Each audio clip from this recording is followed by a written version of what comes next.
This is Matt for Boxing Social in association with Empire Fight Store. Finally been joined by Ben Davison. Ben, you've been eluding me for a little while today and yesterday, but I'm glad you give us some of your time. I really appreciate it. First off, how's things? What's the vibe in camp like? Leigh Woods going in there again as an underdog, but an option that he chose. We don't normally see that, but he's going in there and gone, give me Lara. What's the vibes like? Yeah, nothing's changed through these fight weeks. Nothing really changes, the preparation's all done at this point. We'll continue to do some training, go through some film study, and but in terms of a media workout, a press conference and a weigh-in and a couple of interviews, nothing really changes, so we're positive, we're confident. Leigh likes to be the underdog. Yeah. He'll openly tell you that. And looking forward to it. I know how meticulously you prepare. I've seen you in the gym. You're very sort of analytic with every step that a fighter makes almost, for your own reasons and how you see fights. How difficult is it to prepare for a guy like Mauricio Lara, who throws caution to the wind, let's say? I don't want to call him reckless, but he does have moments where he goes for it, let's say that. How difficult is it to prepare for a guy like that, rather than a straight up and down sort of? Again, I was just doing another interview there talking about, preparing for Michael Conlan. You've got to prepare for 3 or 4 different fighters. Yeah. All of a top quality level. Brilliant fighter. High IQ, versatile. Again, got a good coach that is going to spot things in your own fighter that his fighter can look to exploit. Preparing for someone like Mauricio Lara is a lot more of an easy job than it is to prepare for someone like Michael Conlan. Again, people are saying I can't understand why this Mauricio Lara fight was the one that we chose. You have to take into consideration that Leigh's ultimate dream is the City Ground, to have to fight the City Ground. The 2 tickets to that City Ground fight is Michael Conlan and Josh Warrington. So being that the City Ground is unavailable at this time of the year and the back end of last year due to the football season, Leigh wanted the next best thing. The next best fight, and that happened to be Mauricio Lara. When you look at Lara and what he's done, obviously, with Josh Warrington and performances abroad, obviously, he does carry that power. I mean, some were saying when they were hitting the mitts, etc., like guns going off, but you've also commented many a time, you've not been shy of saying, look, pound for pound, Leigh Woods, the hardest hitting I've had on the pads. But moving away from power, do you think Leigh Woods' boxing IQ and just his general sort of, I don't say ring generalship because everyone says it, but you think he's underrated? Because everyone talks about that power, but he's a better boxer than people think, isn't he? Yeah, for sure. This fight ends on No, but I'm just thinking about answering your question. Why is it that people underrate him? I think because since this run I've pushed the element of his power, because it is like I have no doubt who is the bigger puncher in this fight. Leigh Wood punches harder than Mauricio Lara. Yeah. However, you stand still in exchange with Lara. That's Lara's game. You're going to play into his hands. There are scenarios that will favour Leigh in this fight.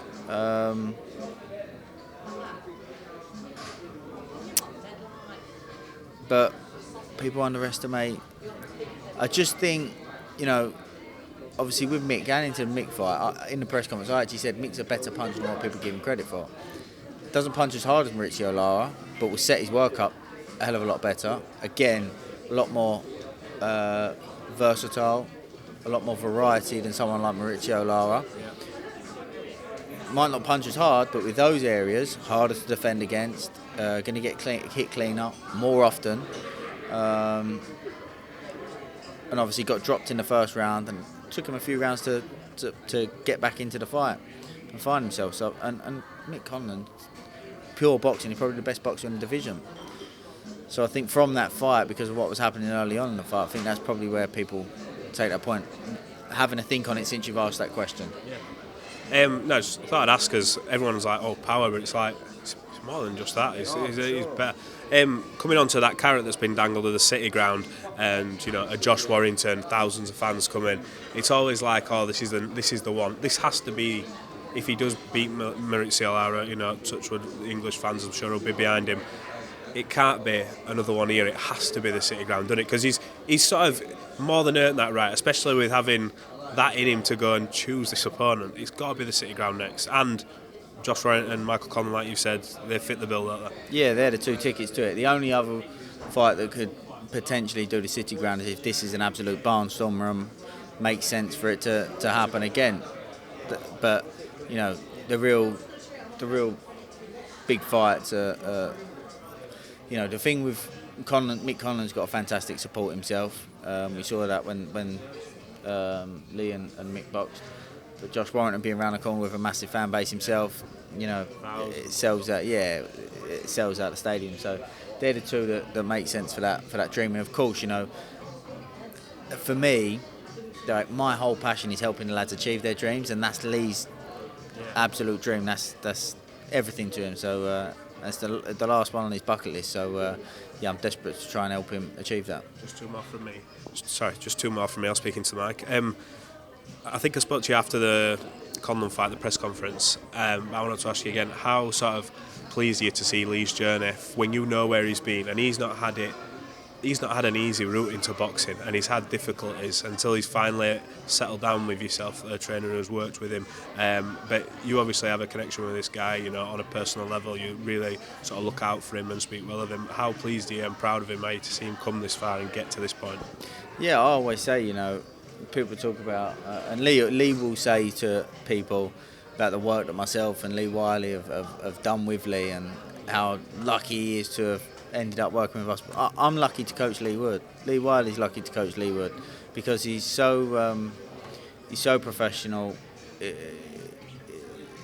He's the ultimate professional. He prepares better than any boxer I've seen. Any prospects that we have in the gym can learn from him in every walk of life, in the ring, outside the ring, in the gym, outside the gym. But a funny one actually, because we was having this conversation recently with the twins, talking about, you know, how coachable Leigh Wood is, and they was like, you know, it's unbelievable, etc., etc. But when Leigh first come, Leigh will tell you there was a little bit of resistance there in a sense of he come to work with us, and he's got us telling him, you know, someone who's had, I think he had 25, 26, 27 fights or whatever when he come. He's got guys telling him, you know, you're doing that wrong. You shouldn't be doing that. You shouldn't be doing that. You've been doing it wrong this whole time, to a degree, you know. Yeah.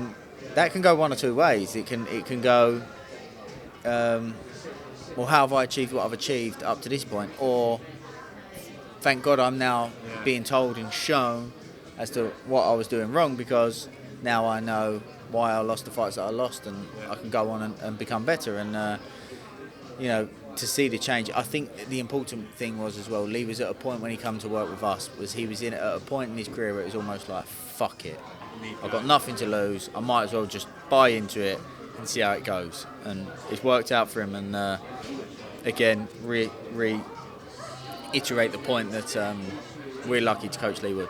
How hard is it as a coach to go to a fighter who's obviously had 20 plus fights? It's not like you've got a prospect who's just turned over and you're like, look, this is how you set up, but you really strip a fighter back. How difficult is that? Is that a conversation that's now becoming easier when you get fighters in the gym, because you've sort of been there and done it a little bit? You've had a plethora of fighters, you're always learning, but is it one of them where it's like, look, you're doing this wrong, and you're sort of wary of how are they going to react to it? No, because I think that where we're quite hard and honest and truthful, and we video a lot of the sparring and go back over the fights, and there's no room for, well, it's not quite what happened, because you can't really pull something up as evidence to say that is actually what happened. I think that's sometimes why it can cause some friction. Fighters have left and not worked with me because of, they probably don't like that approach, whereas some coaches may tell, I'm not saying all coaches, but some coaches may go, yeah, it's just tired today, if it's a bad spar, whereas we will say the reason it was a bad spar was because this happened, and this kept happening because when he did this, your reaction was that, etc., etc. So yeah, it can cause friction. I think sometimes, you know, Shabazz Massoud is a perfect example of this, because there was a point before the Bateson fight where we was making adjustments with Shabazz, and he was having a bad spell because of that, but he grinded through, trusted the process, kept doing it, and everything that we worked on played out in the fight. And I think sometimes sometimes you got to understand that the path to success isn't always straight, and I think it takes a certain attitude and type of character to be able to work with us, and I'm aware of that, and I'm very aware of one of my weaknesses, which is when a fighter isn't as responsive. I very quickly can be a bit disinterested. And I'm aware of that. I wish I wasn't that way, but I'm very aware that's one of my weaknesses. So I'm always pointing out everyone else's weaknesses, but I'm aware of mine as well, to a degree. So I understand it's not for everybody, but again, of course, we've had great success with Leigh, and he'll turn around and say to you, I'm lucky to work with these guys, but we're lucky to work with him. Absolutely, never stopping learning, eh? Right, just one more. Tommy Fury, Jake Paul. I want to get your opinion just on a coach. Obviously, we both know their records, who Jake Paul's fought and why this fight's happening. They're both two huge names in boxing, social media, however you want to put it. WBC have announced that the winner will get put into the rankings. What do you make of that, looking at it, stripping it back? Do you think that's fair, that either will go into rankings for winning the fight? Or is this purely because of the size of the fight and the money? I don't really know. What weight class is it? Cruiserweight? Yeah, I mean, it's taken everyone a bit by surprise because all these announcements are getting made, and I think Jake Paul's it's in between like heavyweight and cruiserweight, isn't it? I think that people probably won't like this, but I think that if you look at Jake Paul, he is okay. Some of his fights have been against guys that have never had any fighting experience, but he's also boxed guys that have had a lot of MMA experience, a lot of fighting experience, a lot of combat. Yeah, and they're experienced guys, and I think that is and how quickly he moved to 8 rounds. He's moving quicker than some of these prospects, if we're being honest. And the quality of what he's actually fighting, some of it is better than some of what these other prospects are fighting. So these people that are complaining about it, he's actually moving quicker than some of these guys. Not all of them, of course, and some guys can't help how quickly they move. They're not in control of that. I can't look at the top. I know there was a big outspill over it because I think initially people thought it was about the top 15, but I think it's actually going into the top 40. I haven't looked at the rankings. I'm not interested enough to look at the rankings and say, oh, it should be above him, or nah, it's wrong for him to go above him. I'm not that interested in it. But what I will say is, I've always said this. I've spent time in the gym with Tommy Fury, and I think he's a lot better than what people give him credit for. I haven't spent time with him in the gym for a long time, since he was training with Ricky Hatton. So it's been a number of years, but again, I've said this many times to Jake Paul. I think that he's very dedicated to his craft as well, and I think that he's invested a hell of a lot in getting what he believes is the best team around him to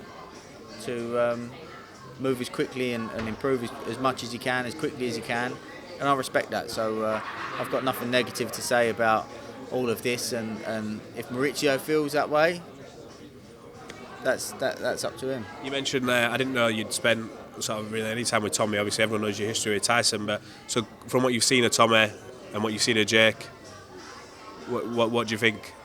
Is it just really that difficult, and that's why this fight, because the big stars, that's appealing? I spent time in the gym with Tommy for a long time, so it's hard for me to say, but when I did spend time with him in the gym, I thought he looked like a good prospect. But again, that was a number of years ago. That was when he was training with Ricky.